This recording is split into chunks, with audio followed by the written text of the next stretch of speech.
On va parler de l'or ce matin avec une nouvelle poussée à 1680 $. Oui, 1694 $ même ces dernières minutes. Il y a une forte hausse depuis une demi-heure. On est désormais proche des plus hauts annuels à 1703 $ signés le mois dernier.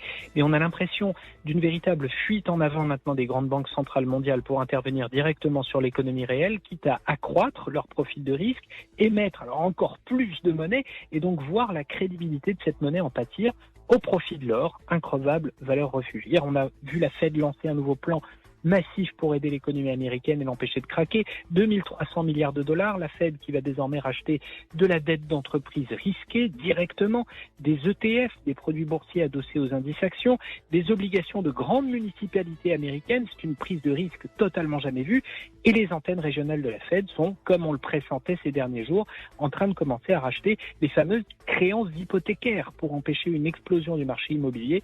Tout ça va être intégré aux actifs détenus par la Réserve fédérale et faire exploser un bilan déjà record au-delà des 6 000 milliards $. Et hier, cet événement historique, la Banque centrale britannique qui annonce qu'elle va financer le budget du pays, notamment pour financer les entreprises en difficulté. Là aussi, on est dans le domaine du jamais vu en matière d'action monétaire, de soutien à l'économie ou encore dans le domaine du très très exceptionnel. Tout cela, évidemment, ça augmente la prime de risque sur les monnaies, puisque la planche à dollars et à livre sterling va tourner à plein régime ces prochains mois. Un torrent de monnaie, mais bien sûr, beaucoup de risques en plus.